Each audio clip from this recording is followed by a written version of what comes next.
Okay, some people were asking me this question, more than a few, so I want to touch on this. Uh, they're asking if your consciousness is expanding and evolving, is that going to enhance your creative potential and power? Yeah, of course, but you should know that, right?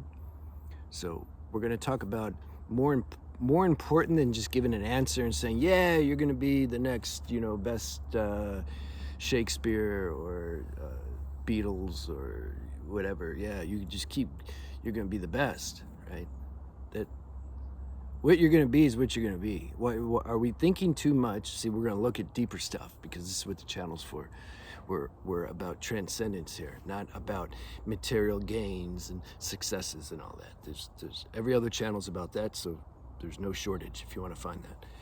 Why am I thinking though? Why am I asking that question about if my consciousness expands, will it enhance my creative power?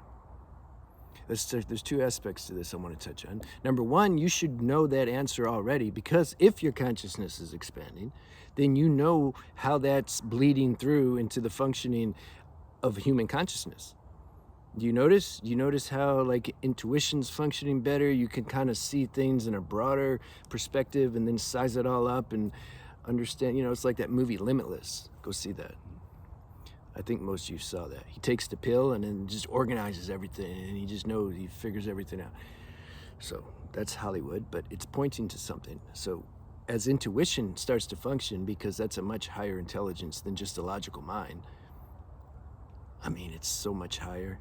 I've had a few geniuses, literal geniuses. They're walking encyclopedias in my life. And there, no intuition. Now, Einstein, I feel, I didn't meet him, I feel he had a balance. Super developed intellect genius, but also underpinned with intuition. There you go. That's what you want. But the geniuses I hanged out with didn't have that. And they did not know what intuition was. Everything would filter through the mind. And anyway, where were we going with that? So we're talking about there. If your intuition's functioning, you should see how that's enhancing everything. Your relationships, you know when to have compassion, when not to, when to spit some fire out because of the dullness. Like you start to read these things, And so therefore, don't you think that's going to enhance your creativity also? Because if you're a painter, for example, you're not just going to be painting from some scholastic knowledge and information that you have on how to do those things right. And no, you're going to be like, you're going to be in touch with your transpersonal self, you can say. Why is it they asked me that too. I think she asked me like, why, was it John Lennon? One of these famous people. Why were they so good? Their music, like, why was it so good? Yeah, because, and I said because their gate was open. They're channeling something from beyond human dimension. When you channel something from beyond human dimension, it's going to affect everybody if they hear it.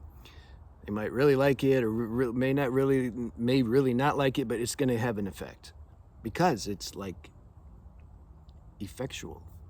Because it's power, it's from, and it can be the silliest on intellectual level, very silly music or something.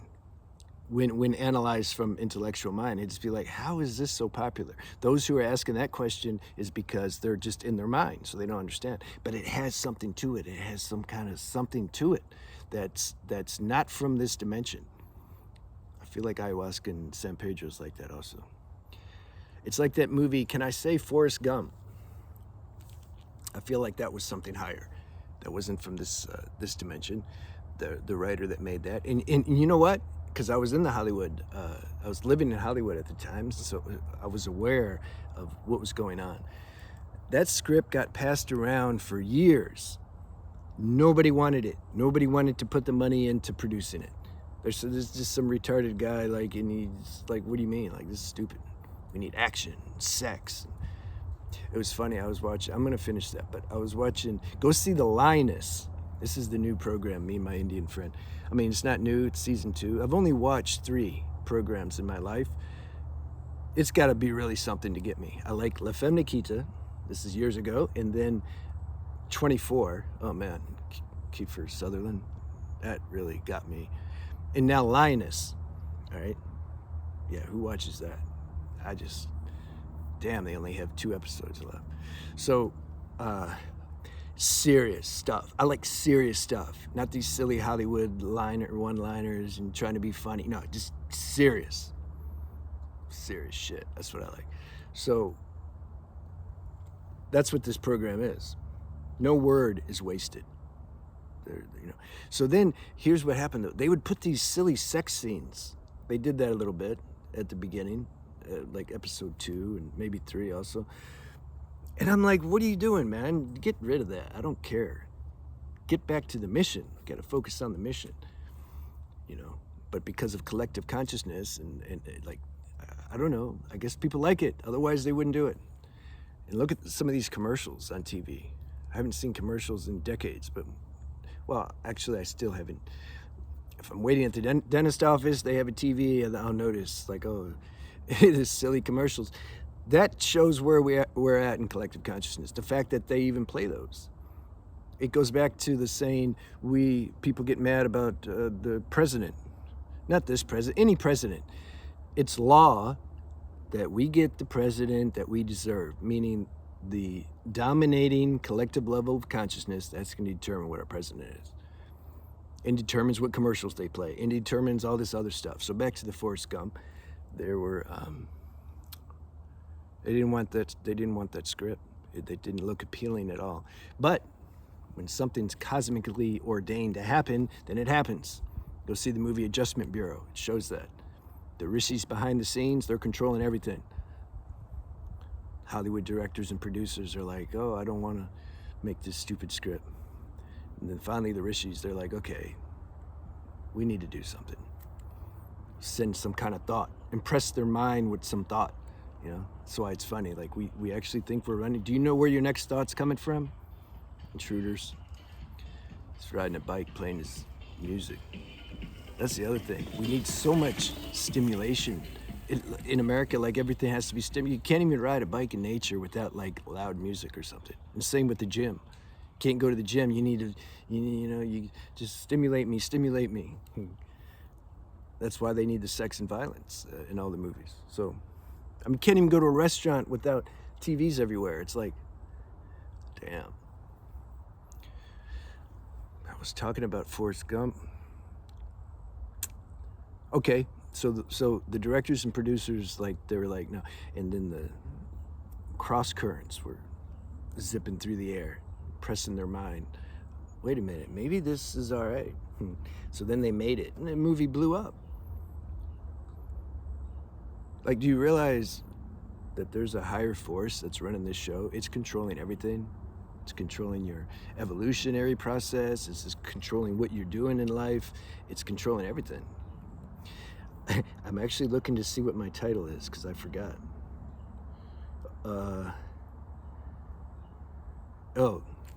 It's about when the consciousness expands, it unlocks our creative power. So, that's an example of that. You can say the Forrest Gump or the Beatles, or there's that one song, and I can't remember it. Anyway, these things, they're timeless. They're always going to be in. You see, they've transcended this fashion. What's fashionable? What's the new trend? There's so many people make YouTube videos and they're looking to see what's the latest trend. What are people watching? Oh yeah, okay, I'm going to make that. It's like, are you making videos to, like, why are you making videos? That would be the question I would ask. But you get sucked up into this collective energy field, like, of collective consciousness, that vibration. You got to be on point, man. It swoops you up. You get sucked into it, and you just forget everything, like why you're doing anything. You just, like, get merged into this machine. Get popular, get more, get better, do that, and you're like, you've lost contact with your inner sanction. So, yeah, you gotta, that's why Papaji said you have to be vigilant till you die. He said he does. As long as we're encased in a human form, you're not exempt to getting caught up. That's just rules of the game. We signed up for that. That's why I say be humble. If you're not feeling humble, check yourself. God, help me stay humble. I'm feeling a little complacent, like I got this now. Yeah, I know if I feel like that, I'm going to lose it. So God, I've learned. You got to learn, though, that you'll lose it. And then you're like, okay, I don't want to feel like I got it anymore, because it doesn't feel good losing it. Because it's like you got to climb back a little bit. That's good. That helps you like not lose it again by staying humble. So your creativity, man, is going to be off the charts. But don't let the mind imagine what that means. It means you're not locked in to normal, laws that determine if your creativity is good or not, or if it's, well accepted by society. You can create a project or do something now, and then you may not even be here to see it blow up. It could happen 100 years from now when the collective consciousness is ready for that. That's why we have to surrender our expectations of anything. You do what you do because like you feel you have no choice. You have to do it. Whether that be drawing or making videos or writing or whatever. Not doing it, you're not doing it to like, try to get popular, nor are you doing it. See, this is more subtle. I'm getting into subtle things here. The ego hides in this a lot. I'm doing it to help the people. If you're really dialed in, you're not even thinking about helping anybody. You don't need to. It's like superficial. You're following the dictates of inner sanction, and then that's it. That's all you're doing. What that's going to do and how that's going to look, it's not your business. You're not thinking about that. Rather it comes to fruition, and rather it does anything, that's not your business. You can't see the broader picture of anything. You're just doing it because like you have to do it. That's why I wrote those books. I had to do it. Whether I sell one or a million, it's not my business. I might as well, what's the word? Promote? There's a better, plug. I might as well plug my books. So I have 2 out, and the next couple are coming soon, but I have the autobiography book out, and also Preserving Your Sexual Energy. You can see the link in the website, in the video description, and it'll take you to the book page, and you can see if they're for you or not. So, but it's not my business like how they do. Sometimes somebody asks me, how many books you sold? I don't know, man. I don't know. I really don't know.